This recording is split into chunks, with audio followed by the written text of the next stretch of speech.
Turma do propósito, e aí, meu irmão, tudo bem? Espero que sim.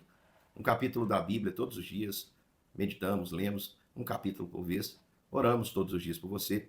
Estamos aqui todos os dias exortando você a mudar à luz da palavra de Deus. Hoje, Salmo de número 127, um salmo que é atribuído a Salomão. Antes de meditarmos nesse salmo, quero fazer dois convites. Um, para você estar conosco às 3 horas da manhã, estamos orando pela nossa nação. 19º encontro dos 30 que propusemos. Nós vamos orar até o dia 7 de setembro. Você é nosso convidado. Também chamar você para convidar mais pessoas para estarem conosco no nosso grupo Propósito. Estamos na reta final do livro de Salmos. Em poucos dias estaremos concluindo o maior livro das Escrituras. Foi um desafio meditar em Salmos. Não é fácil. Foi um grande desafio, mas estamos chegando ao final. E nós vamos sortear uma Bíblia de estudo. Se chegarmos a 1.000 pessoas, sortearemos duas. Fica aí este incentivo para que você convide mais pessoas para estarem conosco meditando na palavra de Deus diariamente. O Salmo 127 é um salmo muito interessante, porque ele vai falar sobre a inutilidade de viver uma vida longe de Deus, de construir coisas sem a permissão ou sem a ajuda do Senhor, ou fazer sem ser para o Senhor, e também falar do que realmente são os valores. Tais temas são explorados muito pelo sábio Salomão, especialmente no seu livro de Eclesiastes, que nós vamos ainda estudar. O Salmo 127, o salmista diz assim: se o Senhor não edificar a casa, em vão trabalham os que a edificam. Preste atenção que o salmista não está dizendo que é impossível, ele não está dizendo que é impossível construir uma casa sem Deus. Ele vai dizer que se não for o Senhor edificando a casa, em vão trabalham os que a edificam. Isso significa que a construção que será feita, se ela não for para o Senhor, ela não terá um significado, ela não terá um sentido. E a linguagem que o salmista ele traz aqui é uma linguagem de o início de uma cidade, da sua base mesmo. Quando ia se construir uma cidade, se planejava uma cidade naqueles tempos, uma das coisas que eles planejavam fazer eram as muralhas. A segunda parte desse versículo diz: se o Senhor não guardar a cidade, em vão vigia a sentinela. Então a primeira coisa, construía-se muros, nesses muros colocavam-se sentinelas para que pudessem vigiar, e enquanto isso, dentro destes muros, a cidade era edificada. E o que o texto está dizendo é sobre a inutilidade de fazermos qualquer coisa que não seja para o Senhor, separado do Senhor.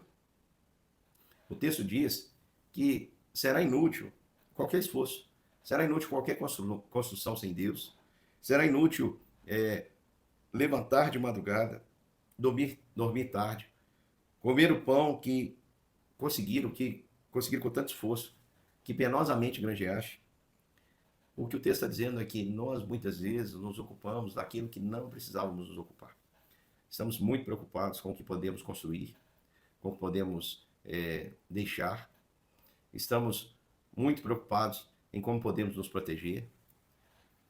Estamos muito preocupados com os nossos muros, estamos muito preocupados com o nosso sustento. E eu digo para você, meu irmão, que o Senhor Deus, Ele nos chama a confiar totalmente no seu poder. Aquilo que você tiver que ter aqui na terra para o seu sustento, pode ter certeza que o Senhor dará. Os seus muros nada podem contra o mal. É o Senhor que te guarda, meu irmão. Não são os muros. Em vão você vai construir muros tentando proteger. Como a gente constrói? Como a gente constrói muros tentando cercar? Quer ver um exemplo? Como os pais constroem muros e tentam salvar os seus filhos. Tentam construir fortalezas com dinheiro, com assistências, com tudo do bom e do melhor. E quem diz que isso garante a salvação do seu filho, meu irmão? Quantas vezes, irmãos, nós estamos tão preocupados em ter mais do que precisamos, penosamente conquistamos tudo. Quando o salmista, o sábio Salomão vem dizer o seguinte: aos seus amados, ele dá enquanto dorme. Esse pão que a gente está tão preocupado em achando que é o nosso esforço que vai trazê-lo à mesa, o texto vai dizer que aos seus amados o Pai dá enquanto dorme. E aí o salmista ele parece mudar de assunto, porque ele estava falando aqui de construção, da inutilidade de fazer uma casa, da inutilidade de criar um sistema de proteção a uma cidade, da inutilidade do trabalho duro em busca do pão. E ele muda de assunto, aparentemente, mas não está mudando, irmãos, é nós que interpretamos assim. Porque ele está falando aqui de valores. Perceba se a maioria das pessoas não estão preocupadas em construir uma casa, estão preocupadas em fugir do perigo, ou estão preocupadas se terão tudo aquilo que a sua alma deseja. Essas são as preocupações dos seres humanos. Mas Deus tem uma palavra para nós, para a gente voltar para a nossa missão principal.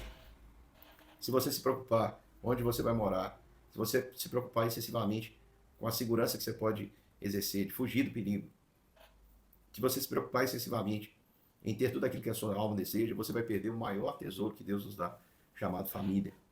E aqui o texto vai nos dizer que a herança do Senhor são os filhos, ou seja, o presente que Deus nos concede, aquilo que é passado de um ascendente para o outro. No caso, é uma linguagem espiritual, nós somos filhos de Deus e Deus nos concede o privilégio de desfrutarmos daquilo que Ele é por toda a eternidade, porque Ele é Pai de Jesus Cristo.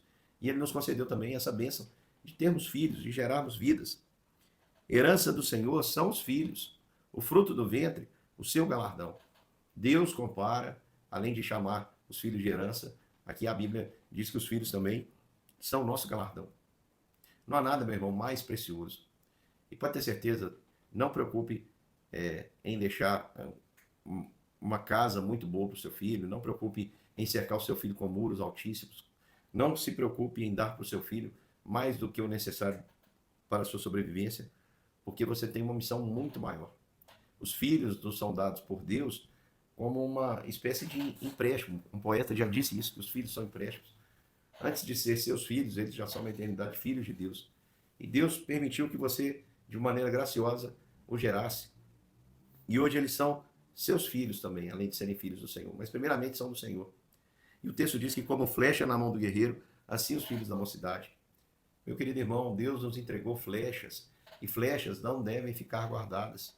Devem ser lançadas. Mas para terem seu efeito, precisam estar afiadas. E o meu papel, o seu papel como pai, como mãe, é valorizar a família e, principalmente, cuidar dos nossos filhos com toda a responsabilidade. Eu fico triste quando eu vejo alguém atribuindo o ato de um filho desviar-se à igreja. Diz, olha, meu filho desviou por causa do fulano, por causa do ciclano, por causa da igreja. Não, meu irmão, não atribua essa responsabilidade à igreja. O seu filho, a obrigação e o dever de cuidar, de afiá-lo, é seu.